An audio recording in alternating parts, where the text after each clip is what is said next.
Masechet Taanit Daf Yod Aleph. We have Agadot covering a wide variety of fascinating topics, including some travel advice, and then about joining the pain of a community, and then about reward and punishment.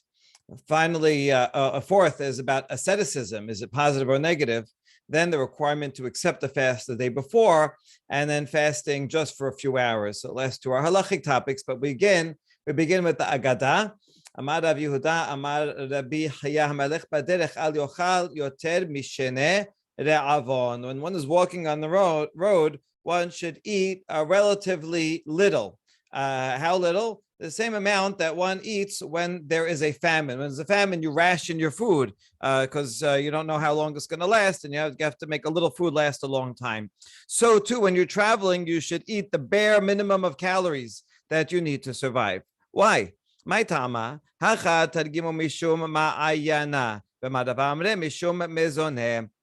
There's two reasons. Here in Bavel, the explanation is because of the digestive system. When one's traveling a lot and always moving, walking, or riding, so then it's not good for one's digestion. So therefore, eat as little as possible so that you won't get a stomach ache.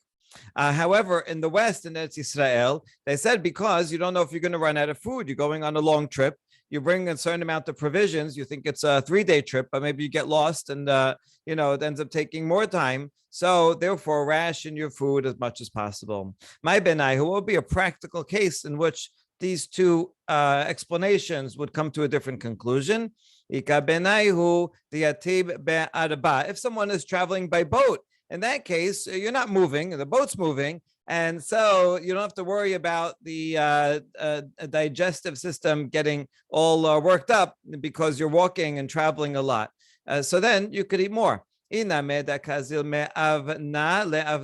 other way around, if you're traveling from one station to another, if you're going out in the middle of the desert or forest, so then you better eat as little as possible. But if you know there's a lot of stations along the way, this word could also mean inns that were on the side of the road. So even if I eat a lot now, I'm going to come to another rest stop in several miles. So then I don't have to worry about how much I eat. Okay, that's good practical advice. Also good now if you're driving on the highway not to run out of gas. Okay, Rav Papa, kol parsa parsa achil chadar ifta. Rav Papa, when he traveled, every parsa, about 4 kilometers, he would eat 1 loaf of bread. Because he said it was because of the bowel movements. So therefore, instead of eating 1 big meal, and you can understand if you eat a very big meal and then you go and exercise a lot or walk for a long time, then that could hurt. So therefore, he split up his big meal and had only 1 loaf every couple of miles, and that way he didn't get a stomach ache. Amar Rav Yehuda Amar Rav. When there is a time of famine, so one should starve himself, not literally so that he doesn't have enough to survive, but in other words, eat as little as possible. And if you do that, not only will you be able to survive the famine because your rations will go long, but also one will be saved from other types of death. Mimavet pasuk in the Yob, we would expect it to say, from famine, God redeemed the person, and from death. But it doesn't say from famine, but rather during famine. So birav, in other words, because of a person who doesn't hog all the food during a famine, right? You have to, if you eat a little and everyone eats a little, then everyone could survive. If you go eat a lot, then you're causing bad not only to yourself, but also to the rest of the community. So if one eats as little as possible during the time of famine, then as a reward, Hashem will save the person from other types of unusual death. A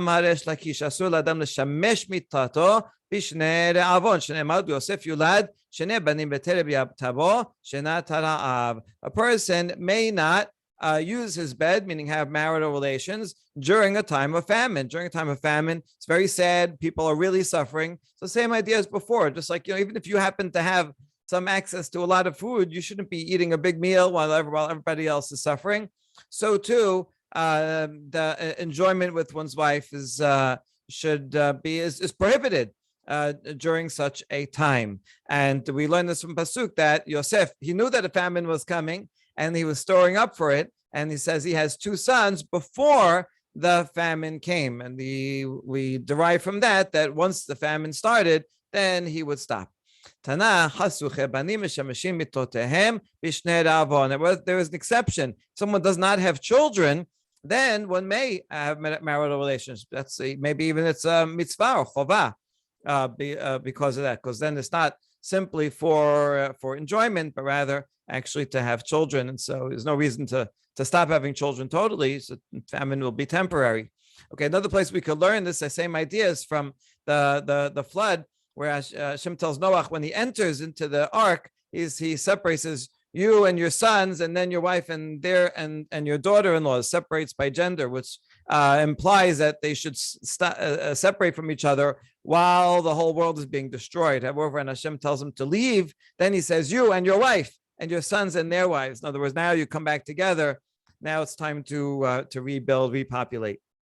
Okay, Tenor Banan, Bizman Shisel Shun Besaru, Ferash Echad Behen Bain Shene Malachesh Melvin Odlo Adam, Umanichin Lo Yedehem Al Rosho, Veomerim Peloni Ze, Sheperash Ben Asibur Al Yed'e Ben Hamat Sibur. So more along the theme of joining in with the pain and suffering of the community is when Israel is suffering, something happens, so to some community or somewhere in your community, and one person separates himself and he doesn't care about it. He's having a good time. He's having a party while everybody else is in mourning over something of national consequence. So when a person does that, the 2 angels that usually accompany a person, so everyone has 2 angels accompanying and protecting a person. So they put their hands on a person's head and they say, usually put your hands on your head for a blessing, but at this time it's for opposite. And it says, this person who separated himself from the community at a time when they had a need, then he will also will not merit to see the consolation of the community. Once you separate yourself, you don't care about the community, then you don't get to enjoy with their joy either. Tanya Idach, another baraita says same idea. Is much as hasibur sharui besar al yom adam elech lebeti ve'ochal ve'eshte ve'shalom alayich nafshi. When everyone is suffering, a person shouldn't go to his house and said, oh, I'm going to eat and drink and I'll be okay. I don't want to care about anybody else, like Yonah, right? Who everybody else is praying and worrying about their lives, and he goes down and has a nice slumber, even though actually it was all his fault. ואם עושה כן, עליו הכתוב אומר, והנה ששון ושמחה הרוג בקר ושחוט צאן, אכול בשר ושתות יין, אכול ושתו כי מחר namut. Okay, long pasuk about a person saying, we can have joy and gladness, we'll slay oxen and sheep and eat flesh and drink wine and eat and drink because tomorrow we shall die. In other words, he doesn't care about the suffering of everybody else because he says, oh, well, we're going to die anyway, so let's just enjoy it. And therefore he takes this apathetic attitude. Makati batre v'nigla beoznei Adonai Sebot imichupar avon hazeh lachem ad temutun. So Hashem says, surely this iniquity will not be expiated by you until you die. And so therefore that person will not get to see the redemption, the end of that suffering. This, by the way, Rambam takes this very seriously in the laws of conversion. When someone converts, they have to learn a lot of the laws, the serious laws, the light laws. You can't expect every person to learn every siman in Shulchan Aruch. So they'll grow over time. But a few things a convert has to definitely do, some fundamentals of philosophy, and then Rambam adds in this, that a person, when he joins in as a convert to the Jewish people, he has to participate in their history, participate in their bad times and in their joyous times. This is really a key thing to be to be a Jew, is to be part of the national experience. Okay, Ad Kan Midat Benonim. This is all part of a long baraita, and this baraita so far said that this is an attribute of the middle of the road kind of guy. He's really not a very good guy because he doesn't care about anybody. while that's suffering, he goes and eats and drinks. But that's not even the worst level. Here's another level worse than that.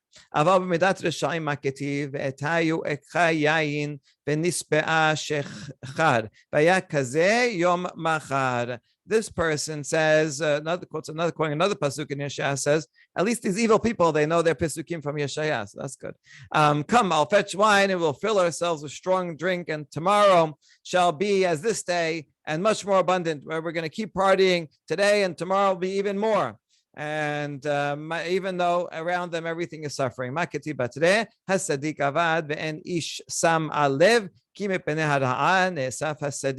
will happen to that person? The righteous perishes and no man lays it to heart. They're taken away. Even the righteous are taken away so that he won't see the evil to come. So the righteous people suffer early death to prevent seeing what will happen to these people who are an even worse category. Rather, what should one do? The correct way is to suffer along with the community. When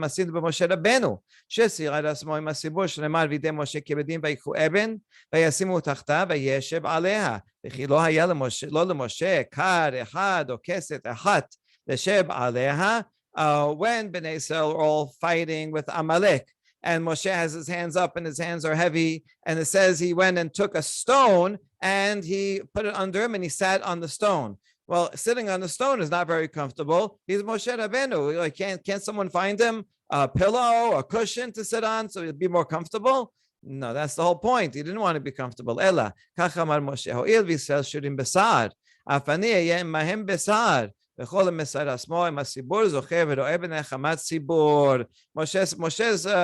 he's not a fighter. Maybe he's older already, so he's not going to be on the front line. Nevertheless, because Israel is down there suffering and fighting, I'm not going to sit and relax on a lounge chair. I'm going to be with them. And so to anyone who suffers in along with the distress of the community will merit to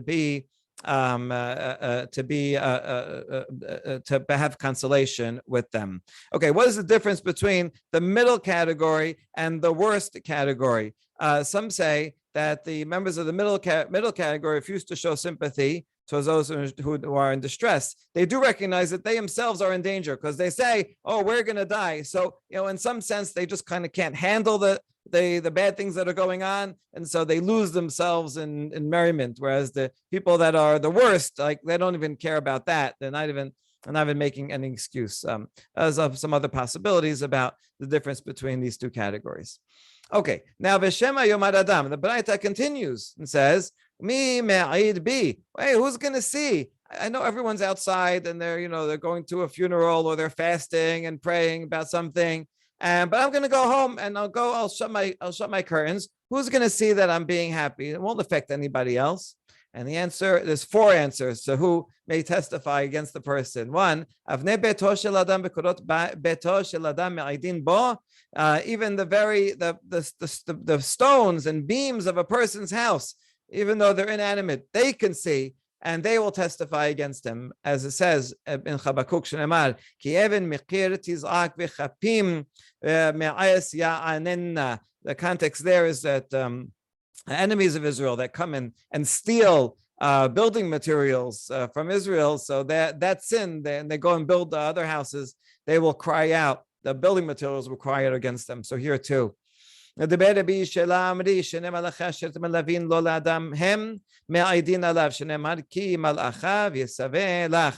mentioned before, Tehillim 91 talks about the 2 angels that 2 angels Hashem commands to watch over us. Well, they do watch over us, but not only that, if someone does something wrong, something very bad like this, then they also will testify and say, while everybody else was suffering, we saw this guy in his house sitting and eating and drinking. Rabbi Chideka omer nishmato shel adam hi me'ida alav shnemar mesochebet chakecha shemor pitche ficha. So a person's own soul will testify against him. Soul will testify against the body. Pasuk in Micha is keep the doors of your mouth from her who lies in your bosom. In other words, if you have something negative to say, don't even say it to your closest friend. Don't even say it to your wife. because who knows, it'll be repeated. So, if you have nothing good to say, don't say anything at all, not to anyone. And so just like even one's wife can say something negative, so here means even closer to you, one's own soul who that lies within a person, that can testify against them.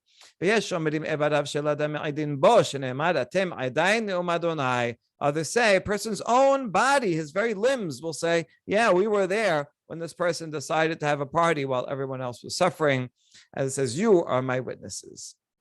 Okay, El Emunah ve'en Avel. The Braita continues, quoting pasuk from Ha'azinu. God is a God of faithfulness without iniquity. El Emunah keshem she'eflem min ha'shem ha'olam haba afilo avera kala she'osin. Faithful in that God will punish. Punishment is exacted from the wicked in the world to come, even for a small transgression. Don't think he's a murderer and a thief and he gets punished for that. But for a small thing, a little lashon hara that he did, you think that he's gonna? No, he gets punished for that too. And so too, God is faithful to punish for light things of a tzaddik in this world. But the point is here that the tzaddik has a punishment in this world, so that his slate will be clean for the world to come. Whereas the wicked person, God saves up all their punishment for the world to come. And similarly, the other way around for good. For the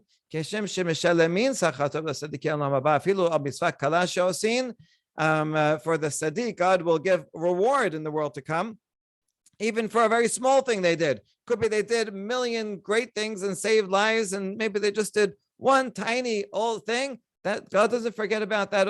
That gets rewarded too. So too, for a wicked person will get reward in this world, even for a small thing.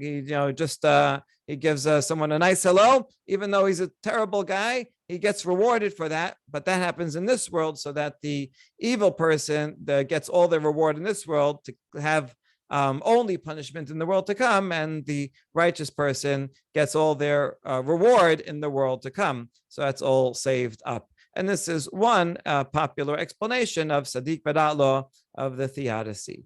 Sadiq V'yasharhu, continuing the pasuk in Hazinu. Amru b'shat petirato shel adam lebet olamo kol ma'asav nifratin lifanav. V'omrim lo, kav v'kach asita makom peloni b'yom peloni v'omer hen.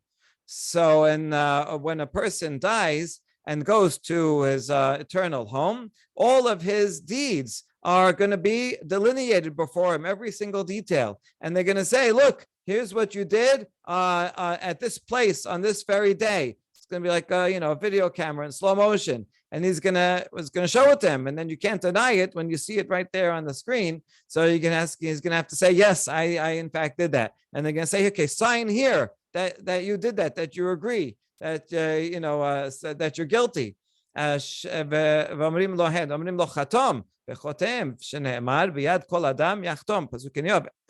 hand will sign. And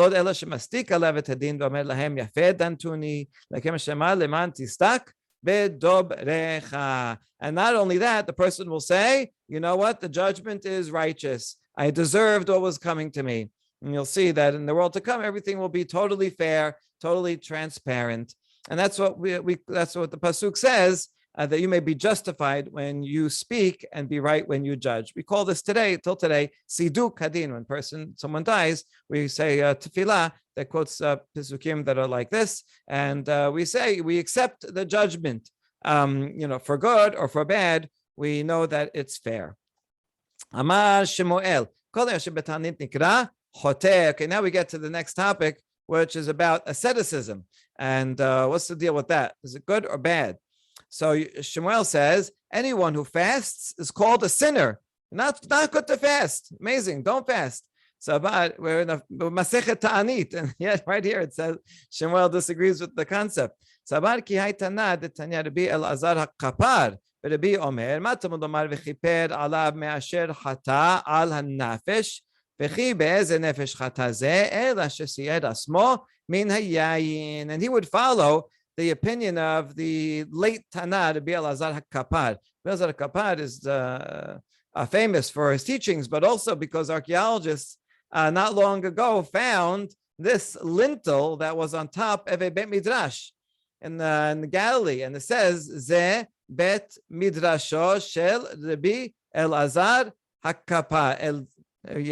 Elazar Hakapar. So this might have been a later sign. It's not clear if it was actually from his time or in a Bet Midrash that was named for him. Okay, but anyway, what does he say? He learned something from Nazir. Regarding the Nazir, it says that if he should become Tameh, then he has to do kapara. He has to start again. Then it says v'chiper alav me'asher hata ala nafesh. He has to make expiation because of the guilt that he incurred through a corpse. He's not allowed to become Tameh with a corpse. And if he did, even if by mistake, he has to start all over again. So that's a chata ala nafesh. But now, the midrashic reading, what nefesh did he sin with? Rather, according to Bial Zakapar, the negative thing he did is not that he became tameh, but in general, any nazir, even one who doesn't become tameh, the sin is that he abstained from wine, and one should not do that. Hashem gave us lots of blessings, and so we should take part in all the blessings that are permitted that Hashem has given to us. You know, if you go to someone's house and they make a dinner for you, and you say, "No, I'm gonna be ascetic. I'm not gonna eat." Right? Your host will be insulted. So too, Hashem opens His hands and gives us these fine things to enjoy. So it's appropriate to enjoy them. The Nazir, for whatever reason, he's off center. He has to do something different from everyone else, and he has to take a break from wine. Maybe he's like alcoholics do. So he has to go to an extreme, but that itself is an extreme that is a result of an opposite extreme. It's negative. So therefore, one should not abstain from things that are permitted. The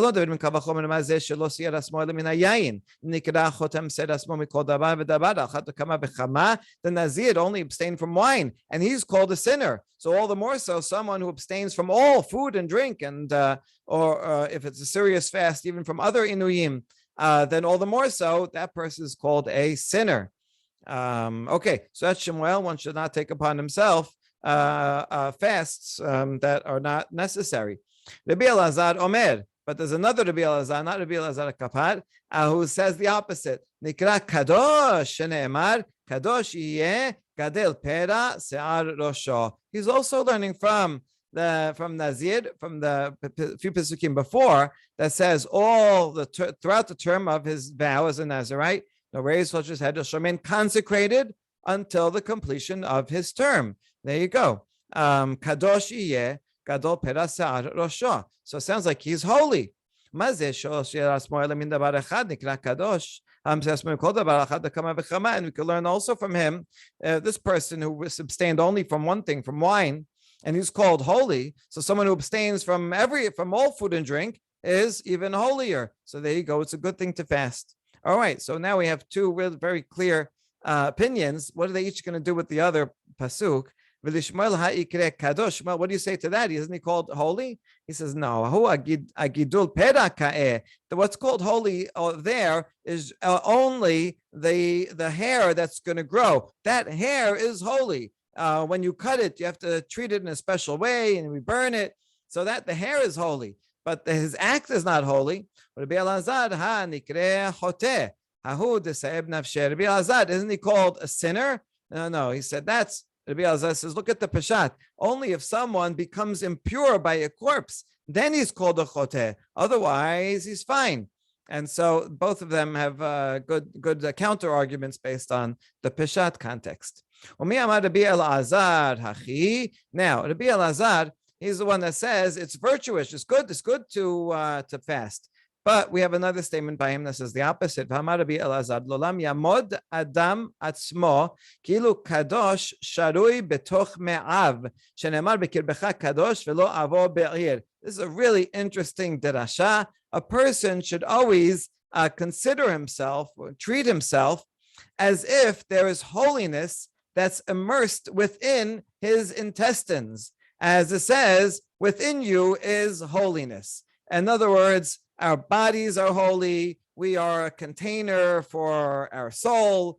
We have a divine present within us. We're a divine image, and therefore, even our insides, even our digestive system itself, has God's holiness in it, and therefore, is to fast and to make it suffer is negative. We have to keep ourselves 100% healthy and give it everything it needs. Okay, quite an amazing concept. This Tarasha only explains the first two Pesukim, not the rest of it. The Lo Ba'avo Ba'ir, we saw this on a previous daf. It goes daf He, and they have a different learning from it. Okay, so just focused on that. That will be the idea. So now Rabbi Elazar, which one is it? First, you said that fasting is good, and now you said that fasting is bad because we should treat our insides as if they are holy, and you wouldn't want to cause suffering to something holy. So depends on the person. If a person can handle the distress, then it's good. If a person can handle it and he's going to cause himself like permanent damage and real distress and not be able to function, then it's negative. So if it's an undue burden, then that would detract from the person's physical holiness. But otherwise, if you can handle it, it's good. Resh Lakish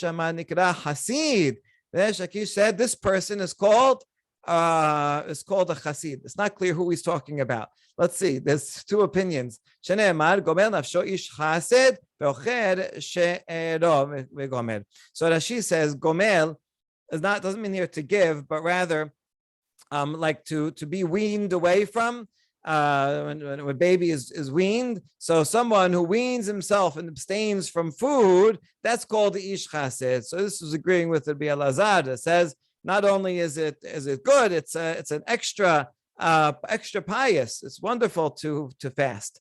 The Tosafot says an opposite meaning, which is that gomel nafsho, someone who gives to himself, is ish chassid. This is the NJPS translates here: a kindly man benefits himself, a cruel man makes trouble for himself. The point, the Peshat seems to mean when you're kind, not only are you kind to others, it also is good for you. And so that would be the idea that it's good. You should take care of yourself, be kind to your body. And so that's good. So therefore, the chassid would be someone who doesn't fast, like Shemuel. Okay, that would be the exact opposite.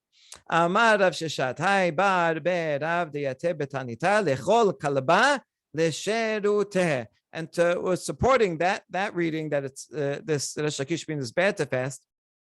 The next line says something similar, that someone who is a student in the Bet Midrash and who fasts, so a curse should come upon him that a dog should eat his food. In other words, if you're studying Torah, you need all your strength to study it, and don't go and do this other be ascetic and this other type of piety, because it'll take away from the more important service that this person is doing of studying Torah. All right. Amar Rav Yirmiyah bar Abba and Taanit Tzibur beBabel ela Tisha B'Av bilbad. Yirmiyah said that the only made fast, meaning the full fast, of 24 hours, that you have all the with all the Inuyim, and the only one that's observed in Babel is Tisha B'Av. Why? Because in Eretz Yisrael, if it didn't rain for a long time, then they would start the minor fast, and then they would do the major fasts, fasts that are as they have all the 25-hour fast plus all the 5 inuyim. But in Bavel, they don't rely on rain; they have the rivers, and so they never come to that point of famine that they would need to have these more serious fasts. Of course, Yom Kippur is Deoraita. Of course, everyone has that. Amar Rav Yehuda Yirmiyah bar Abba Amar Resh Lakish and Tamid Chacham Rashai. So he says, as he said here before, right? This is also giving support that the Shakish is against fasting. That he says that a Torah scholar is not permitted, even if he wants to, he's not permitted to fast. because then he will not be able to learn Torah with strength, and that is the service of heaven. So you're not doing anyone a favor by fasting. Someone who's not learning Torah anyway, and they're just going to work or whatever, and they could work just fine, and they don't need that mental activity. They're just doing some selling some goods on the street. So other people can fast, but not Torah scholar. Question? Would that fit in with the Resh Lakish being a gladiator? And he would have to work out to keep his strength. And I think if Resh Lakish was here, he would be very, very upset that you said that. All right. At this point, he was not a gladiator anymore. He made teshuvah, right? He was a Torah scholar. So I think he's saying as a Torah scholar, and that Torah scholar is the war of Torah, right? It needs even more strength. but he would appreciate the taking care of your body from his previous experiences. Okay, maybe, but I would be afraid to say that.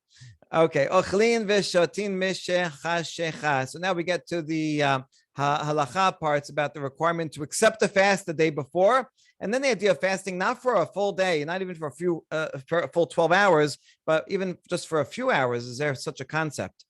Okay, so the Mishnah said that on the first set of fasts, if rain doesn't fall by the 17th of Cheshvan, so those are short fasts. You can eat at night, just in the morning at sunrise, you stop eating. Dawn, you stop eating. When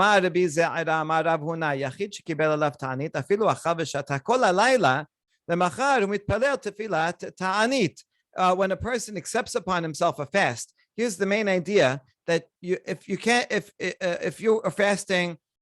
In these cases, the Bet Din will make a fast for the Yichidim and then for everybody else. But sometimes a person accepts the fast upon himself.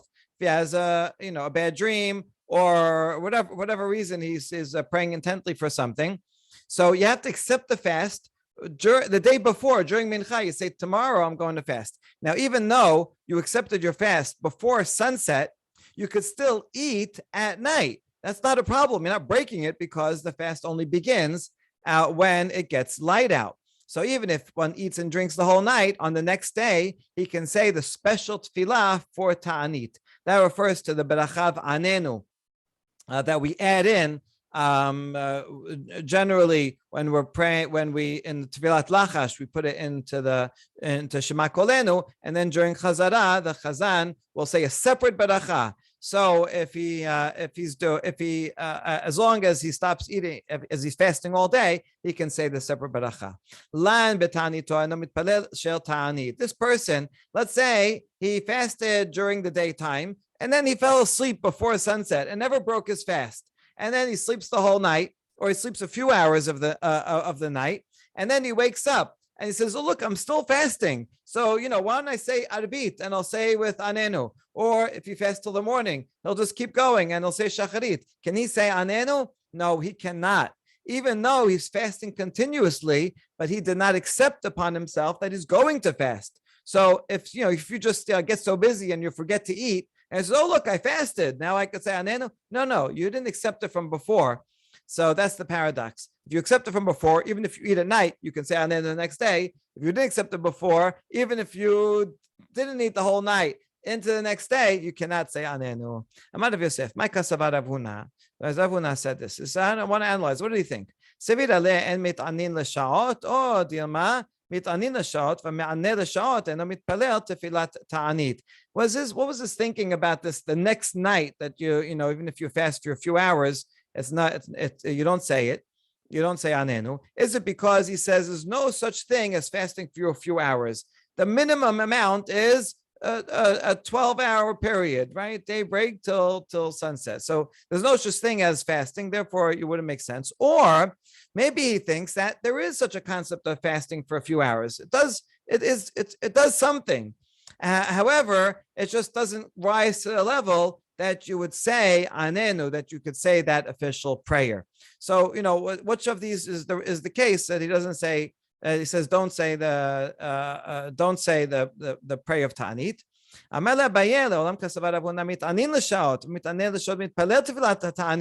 So basically misunderstood him. Everyone thinks you can fast for only a few hours, and if you do that and accept it upon yourself before, you can even say anenu. The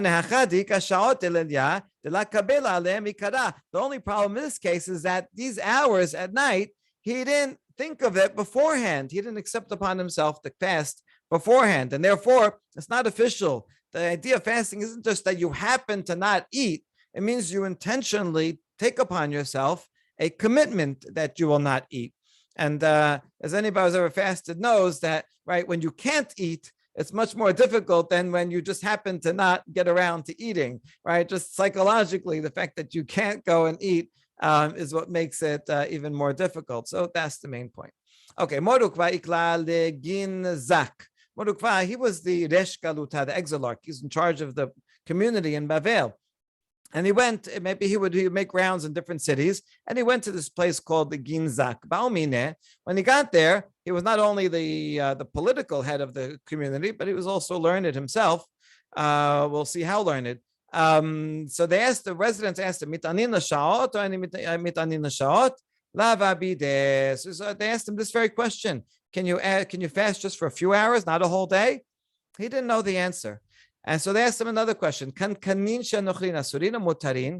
you have clay jars that you acquire that belong to Gentiles and you want to use them, are they kosher or not kosher? Is it allowed? If it has this would be jars that maybe would hold wine. So it had non-kosher wine in it. So then we empty it out. Can we use it?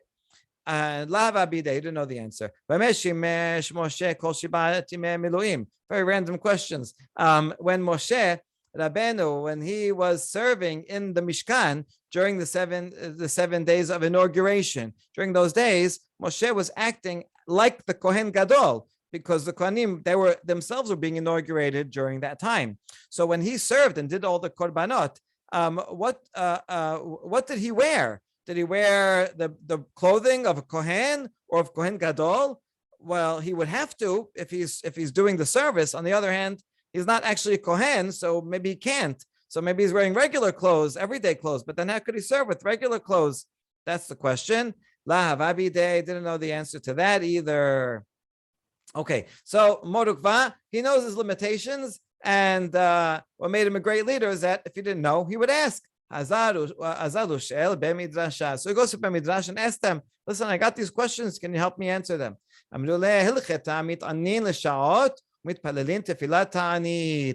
the halacha is, as we said before, according to Ravuna, that you can fast for just a few hours. And if you do, that prayer that's said during those few hours, you would even say Anenu there. Mutarin. And the halacha is that if you want to use clay wine jars that were used by non-Jews, if you wait 12 months, then it is permitted. The idea is that after 12 months, any possible taste that was absorbed by them is going to be gone, is going to be taste bad, maybe probably gone altogether, and therefore one is allowed to use them. This is a very interesting halacha that comes up, because a lot of times people want to buy a set of china, antique china, and it's antique, so that means it was used before by non-Jews, but you don't mind waiting. You can wait a year and until you use it. Is it permitted? And so this Talmud only says that's permitted for non-kosher wine. It doesn't say that's permitted if it was used for other non-kosher food. And this is a big machloket among poskim. Hacham Sevi was lenient on it, but I think most others are not lenient, and therefore there's really no way to kosher an antique set of china. Okay. And